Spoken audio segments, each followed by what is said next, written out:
Alright, hello citizens of the Nigelverse. It is Nigel here once again, and this is going to be another movie review. So, because it is Awful Month, what's more awful than when an M. Night Shyamalan tried to do Avatar? I'm talking about the last Airbender movie from 2010, of course.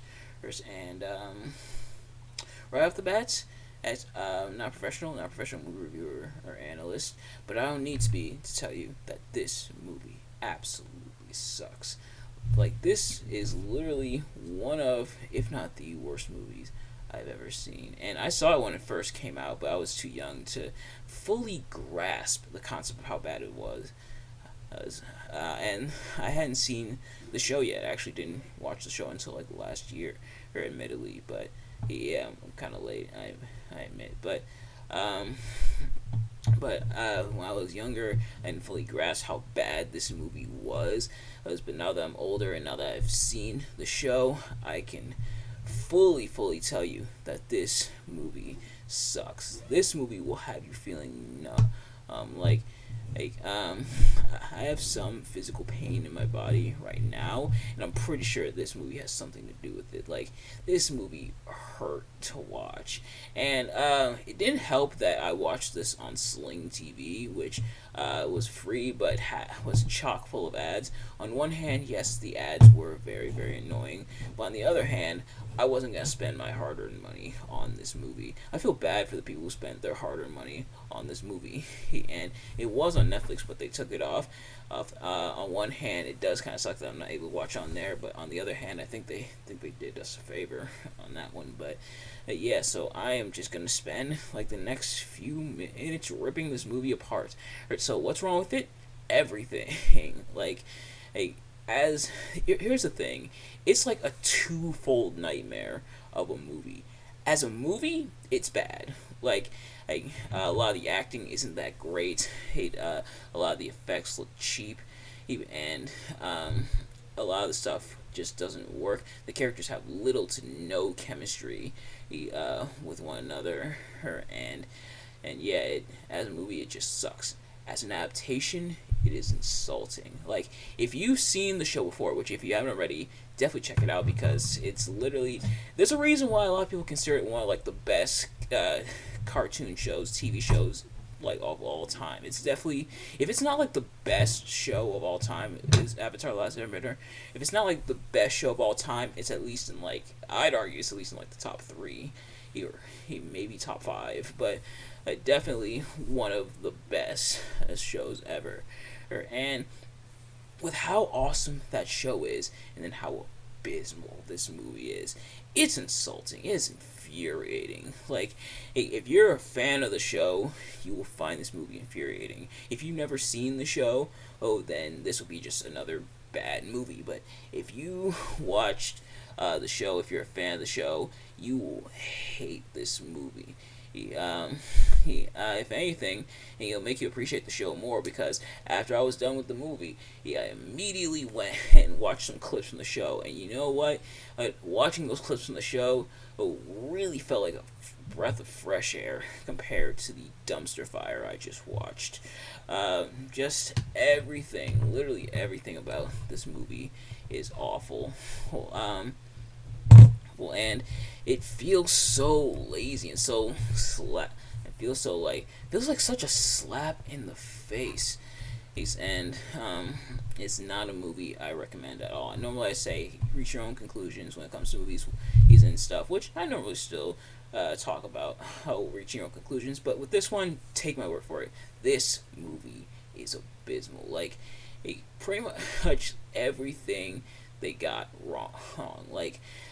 The action isn't great. I hate the fact that they gotta do all like these moves and stuff just to do bending. Like, compared to the show, bending the elements, which of course the 4 elements, earth, fire, water, and air, looked natural. It felt natural. It felt exciting. Had a nice pace, nice ebb and flow to it, which is one of the main appeals of the show. Not just the show I can't gush about me. Just talking about the show won't do it enough justice. It is really that fantastic. Like, a, not just the character, her development, or the humor, but also the action, the way everything feels natural. Like being able to bend the elements, the way they bend the elements just looks and feels so natural. It's something that you could buy into. Like, if that type of stuff existed in the real world, you almost wouldn't question and if it did. But here, I don't know what they were doing, but but pretty much like doing a whole lot of moves and stuff just for a little tiny bit of elements. Stuff from the show that was a lot more substantial will pretty much like goes to the wayside and pretty much just falls flat on its face when it comes to this movie.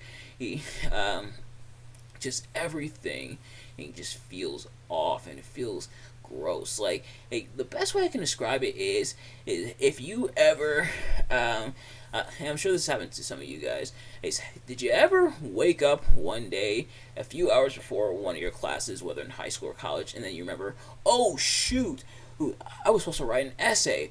Oh no, I didn't read the source material for the essay, when you're supposed to write an essay on like a book or something. So you try to like find as many articles as you can. You don't have a whole lot of time to read up on the articles and stuff, or read the source material. So you kind of just have to quickly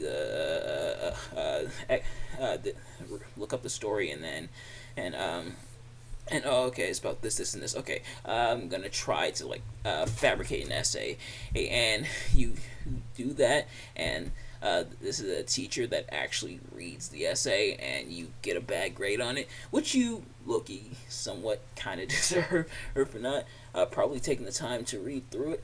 It's sometimes, to be fair, you are able to get away with it. I know that happened to me, or where I didn't read the source material as thoroughly as I could have. But otherwise, yeah, you kind of like you kind of don't really do the best job on the essay because you have no idea, you have no like full idea what you're writing about. You have some of the general ideas, but you don't delve in. You talk about something almost completely irrelevant, and you fail to capture the magic of what you're supposed to be writing about. Or at least that's what the professor or teacher is expecting out of you. Who that's what this movie feels like. It feels like M. Night Shyamalan probably he found like a basic summary of what the show's about and then tried to construct a movie out of it. It like almost no care or anything like that. And the characters have little to no chemistry. We don't see them gel well. In the show, it's all about the journey.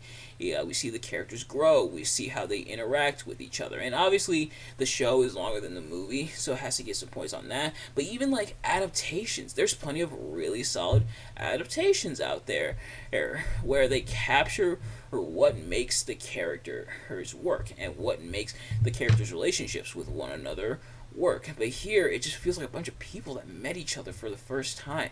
Little to no chemistry. There's almost no chemistry between Aang, Katara, and Sokka, or sorry, Aang, Katara, and Sokka. Yeah, that's because that's a thing. The name mispronunciations. There's almost no chemistry between Zuko and Iroh. As Iroh is called here, Iroh. There's nothing of substance. There's no substance. There's no reason to care about this movie. And guess what? I really don't care. I kind of have to care how bad the movie is, but otherwise, I feel nothing for this movie. Nothing but bitterness and anger towards this movie because it's so bad and the source material is so good, and for them to make an adaptation so bad, it's infuriating and it's insulting.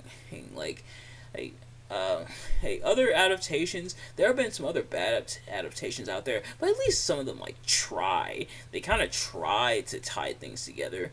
Here, they don't even try. I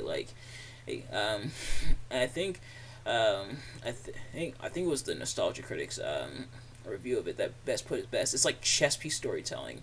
like this character goes here, or move these characters here, then the characters go here, for a long story. Now, granted, that happens all the time in storytelling, but guess what? They talk about the journey along the way. We see how the characters interact with each other along the way, and we see how things progress along the way. And this was after, I think, after the Avatar: Last Airbender show wrapped up. So there was no excuse, because you have all three seasons here, or all three books, I should say, however you refer to them, all three seasons into reference. And so just take those and then make a movie out of them, even if it's like an abridged version, or like a kind of a one part, kind of like part one to a larger tale, which I kind of tried to do here. Or kind of mostly about book one, and they kind of tried to tell an abridged story of here. But it's so lazy and it's so pathetic, and yeah, just it's not good at all. A lot of the stuff that the show tries to set up is ruined here.